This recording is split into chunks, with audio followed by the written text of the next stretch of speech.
Hey, welcome back to Paris for another Capcom Unity chat with Don't Nod, the team behind Remember Me. In part 1 we learned about the sound and the art of the game, now it's time to learn a little bit more about the story. I hope they will discover and enjoy a great sci-fi adventure that takes place in I'd like to say in a universe that could happen. This is Paris in 70 years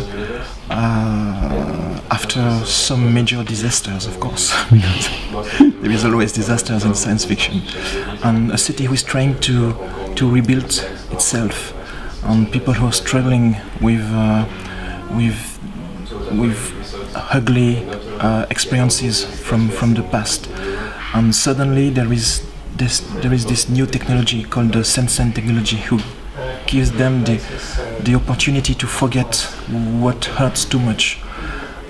Everybody is jumping on that technology because everybody wants to live a better life, a life free of any pain, any hurtful memory.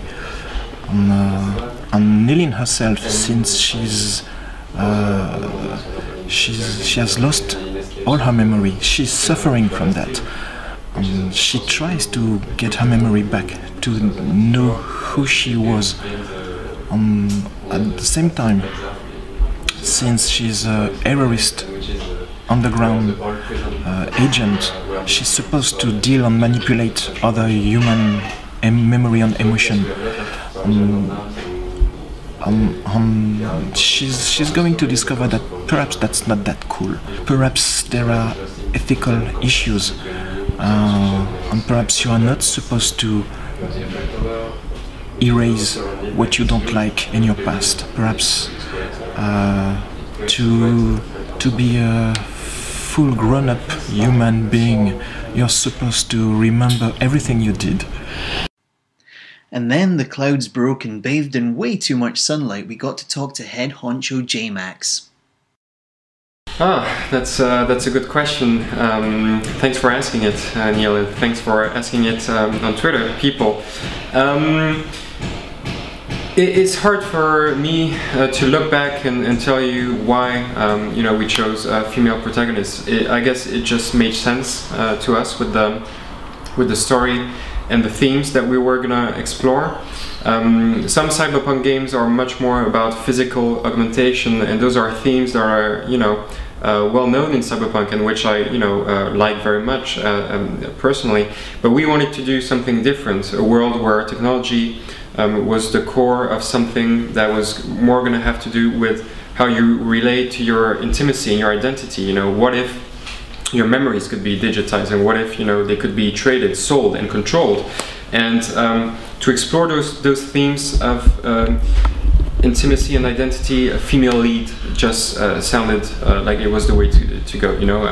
It may sound very cliche to say that women are more sensitive for that kind of stuff, but some of that is probably true and went into our thinking process. A lot of thinking went into defining the way she was going to fight. So as much as we could, we tried to have really circular movements that were very much inspired by Aikido techniques, whereby you're going to use your opponent's strength and momentum to actually kick them and kick their butts. So as much as we could, we did that, and you can see that in the overload moves, in some of the QuickTime event finishing moves as well. And then for what was more like the straight punches and kicks, where we couldn't do that, but we tried to make it as fluid and feline and graceful as we could. So it was really a combination of all of this that went into defining the system. That's a very good question. Of course, I hope Remember Me will inspire people. Mostly, I hope if just one person stops and thinks a little bit about what social networks might mean, what potential there is in them, in terms of threats to your personal data, your intimacy, your identity, and the way they might connect us one another, but make us way less bound to one another, and how those interactions are changing, and some of the dangers that are there. If just one person stops and thinks about that, and again, we're not teaching any lesson. These are themes for you to think about if you want to. We're not teaching any lesson, but if that can inspire you to reevaluate, or at least stop for a minute and think about that if you haven't before, then that's my job done. Wow, you have tricky questions.